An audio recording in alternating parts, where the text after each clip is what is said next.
Hey everyone, my name is Prince, and welcome to a discussion video on something that I've never done a discussion video on before. As you guys know, most of the big videos I do are discussion videos on the different obscure franchises that I've covered over the years. From Max Steel and Dinosaur King to The Legend of Spyro and COD Zombies, I've done discussion videos on a lot of different things. But funnily enough, one franchise I've covered on the channel that I've never really done discussion videos for is Minecraft Story Mode. And that is certainly not due to a lack of things to make videos on, because there is actually a surprising amount of stuff that I think I could make discussion videos on regarding Minecraft Story Mode. And given all the recent buzz surrounding Minecraft Story Mode, considering we got the trailer for the remake a couple of weeks ago, and the fact that my video covering the trailer of said remake got 36,000 views in 5 days, I reckon now is as good a time as any to start doing discussion videos on them and see if you guys like them. Now, I was intending to start off my sort of journey into the world of Minecraft Story Mode discussion videos with a video talking about the command block. And in fact, I did actually start recording that video, and I recorded for an hour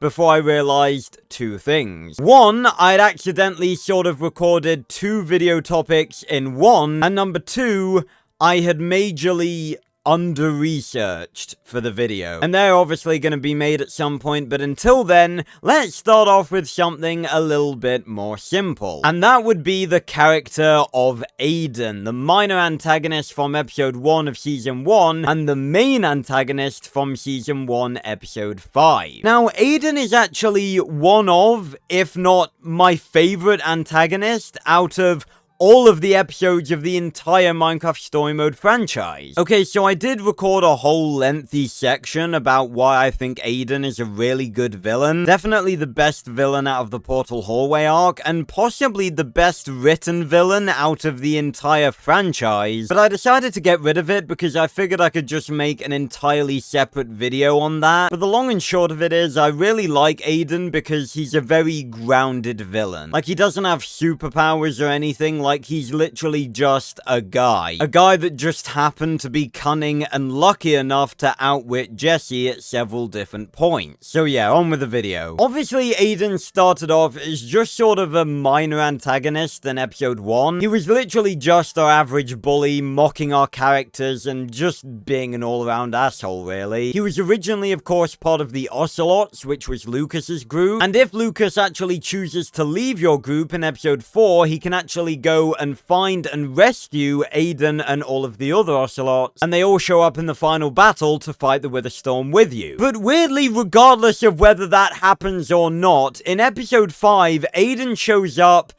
and he's basically completely gone off the rails. He's abandoned Lucas and has formed his own group known as the Blaze Rods with Maya and Gil, the other members of the Ocelots. Now again, if you choose to let Lucas go and he finds Aiden, this is a little bit of a weird thing, especially considering that if you go with this choice, at the end of episode 4, you can actually see Aiden and the other Ocelots looking pretty positive with Lucas. But odd plot holes aside, obviously in episode 5 he returns with Maya and Gil having formed the Blaze Rods. He manages to catch Jesse off guard and grabs the portal key for himself and goes through the portal to Sky City. And obviously after that, the rest is history. After a bit of manipulation, he manages to claim Sky City for himself. But after a brief duel with Jesse that he loses, you have the choice of what to do with him. You can either kick him off the edge, leave him in Sky City to be killed by mobs, or take him with you to safety. Now, all three of these choices end up with Aiden surviving. If you leave him or kick him off the edge, he just glares at Jesse before being taken away by the Sky City guard. But if you choose to save him, he actually shows remorse for his actions and admits that things got a little bit out of hand. And he accepts that staying in Sky City might actually be a chance for him to start over, and that he could build himself a little house and even maybe become a writer. So unlike Jesse, Petra, Ivor and Lucas, Aiden and the rest of the Ocelots actually stay in the Sky City world, which when I played this for the first time I thought was pretty interesting, because obviously Aiden, Maya and Gil come from Jesse's world, and yet obviously they didn't go home. But after he is taken away, that's actually the last we ever see of him, and so, naturally, a few people have wondered, what happened to Aiden after episode 5? Now, there are actually multiple bits of information to give us an answer to this. Now, while we never see Aiden throughout the rest of Season 1 or Season 2, he actually does get a brief mention at the very end of Season 2. At the end of Season 2, if you actually choose to stay in Beacon Town rather than go with Petra, Radar will actually start listing off a couple of letters that Jesse has gotten, and lo and behold, one of them was actually from Aiden. The actual quote from Radar is this: "You received a letter from someone named Aiden. Something about wanting to redeem himself." No idea what that means. Now, this is actually really interesting because this choice is not dependent on the choice you made in episode 5. Because Season 2 does actually carry over the choices that you made in Season 1. But that bit of dialogue isn't dependent on the choice you made in episode 5. It happens regardless. Now, the reason this is interesting is because that means that regardless of what you did to Aiden, whether you took him with you to safety, left him there, or pushed him off, no matter what you did to Aiden, he still sent you a letter asking what he could do to redeem himself. Which is kind of nice, obviously, because unless, obviously, you bring him with you, he just sort of gives Jesse a bit of a glare, and you know, that's the last interaction they have. So it's nice to know that even then, he eventually sort of let go of the hate and actually came to Jesse for advice on how to be better. Now, a lot of people take this letter as being evidence that Aiden found his way back to Jesse's world. But I don't believe that's actually true for a reason that I'll discuss in a second. So that's one bit of information that sort of tells us a bit about what happened to Aiden after episode 5. And it's a nice bit of information as well, because it sort of shows that regardless of how Jesse and Aiden left things when they last saw each other, Aiden did eventually let go of the hate and actually went to Jesse, someone he previously hated with a passion, to ask him how to be better. But it still doesn't really tell us what Aiden was actually doing after episode 5. Luckily, there does actually exist an answer to this, and it actually comes from someone by the name of Eric Sturpey, who was actually the lead writer for Minecraft Story Mode. Now, before I go any further, I would like to clarify something. As a fan of both Ben 10 and The Legend of Spyro, both of which have a lot of information outside of the franchise itself that has been given by people that worked on the franchises, I am well aware of the whole don't take writers' statements as canon thing. However,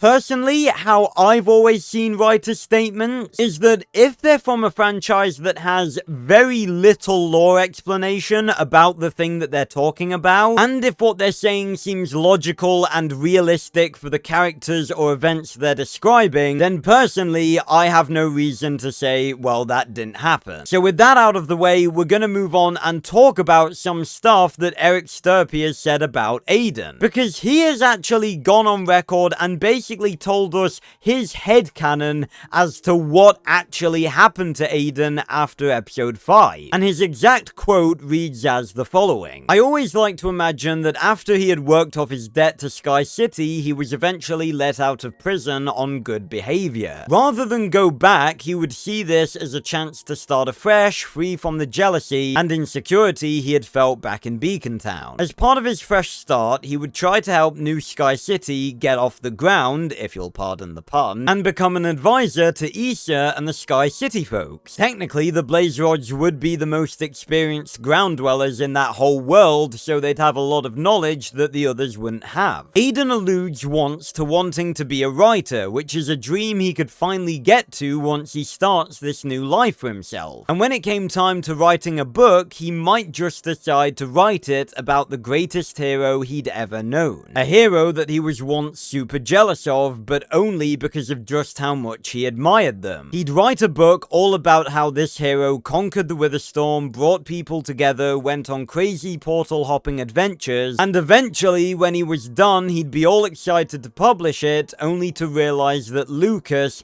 had written the exact same book first. And thus, poor Aiden would be forced to repeat the cycle of jealousy all over again. Now, I love this headcanon. It sounds like it came straight out of the game itself, which isn't surprising considering it came from the lead writer. And if anything, this actually makes the letter that Jesse gets from him in Season 2 make even more sense. Because if Jesse and Aiden parted on good terms and Jesse just sort of said, you know, start a new life here, start afresh, you know, make up for your mistakes, then I don't really think Aiden would have any reason to reach out to Jesse asking him how to redeem himself. But if Aiden was on the path of redemption, you know, he wrote this book about Jesse and then he discovered that Lucas had written one as well, then maybe he would start feeling all of those jealous feelings taking a hold of him again, and he didn't want to let that happen, so he reached out to the one person that he knew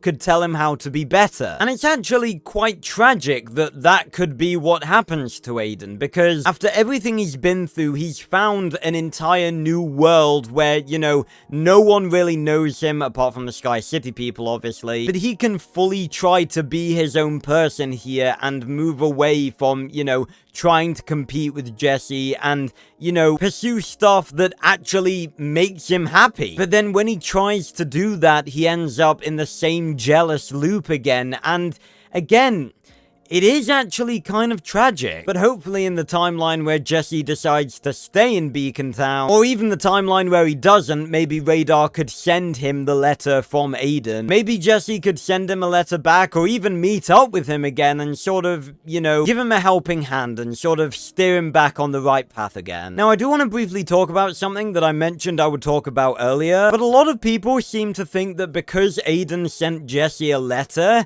Aiden made his way back to Jesse's world. But I don't actually think this is the case, and this is actually also supported by something else that Eric Sturpey said. And that is the apparent fact that after Jesse took control of the Portal Atlas, in between seasons 1 and 2, Beacon Town sort of became a hub, and Jesse's world became sort of a hub world for a bunch of other worlds to come and live in, basically. And again, this may be a writer's statement, but it fits perfectly into the Minecraft Story Mode lore, because we know that after Season 1, a bunch of people from other worlds started making their way to Beacon Town, such as Stacy and Stampy from Episode 6, and Nell from Episode 8. So because all of these worlds are now interconnected, I don't see it as being that much of a stretch to say that, you know, there's some sort of interportal mail system. Honestly, I don't really even think Aiden would want to go back to Jesse's world after everything that happened there, because there's really just bad memories associated with that place for him, and, you know, if he went back, you know, everyone would just remember him as, you know, Aiden the asshole. So I think that during the events of Season 2, Aiden is still in the Sky City world, and Eric Sturpey also said that he believes this as well. Again, Aiden really is one of those, I wouldn't say misunderstood, because he's still an asshole, and he's always been an asshole, but there's definitely an element of tragedy in his story. After everything he went through, when he finally tried to do something for himself and better himself and try to be good, it didn't end up going well for him, and it just dragged him straight back down into the pit of jealousy that he was trying to get away from. And Eric Sturpey actually said that out of the 3 Blaze Rods, he believed that Aiden would have the hardest time adapting to the new life with Sky City, and that's mainly just because, unlike Aiden, Maya and Gil weren't really consumed by the same things that Aiden was. Like, they didn't have any of this sort of internal struggle. They were just assholes, and they were sort of just following Aiden because he was bossing them around and they didn't really feel they had any other choice. So yeah, Aiden's definitely a tragic one, but if you want my opinion, you know, I'd like to think that he found peace one day and that, you know, helping the Sky City people was enough for him. Because helping like an entire world of people build a new civilization and, you know, you being there from the start of it and helping them do that, you know, that's a worthwhile achievement. And I like to think that Aiden is proud of that. But anyway, everyone, I really hope you guys did enjoy this video. If you did, make sure to leave a like, subscribe, and like I said earlier, go join the casual Discord if you want to be notified whenever I upload a video or go live. And join the Minecraft Story Mode unofficial Discord in the description down below as well. And if you guys end up liking this, then you can look forward to many more Minecraft Story Mode discussion videos on the way soon. Again, thanks a lot for watching, everyone, and I will see you on another video or stream very, very soon. Goodbye, everyone.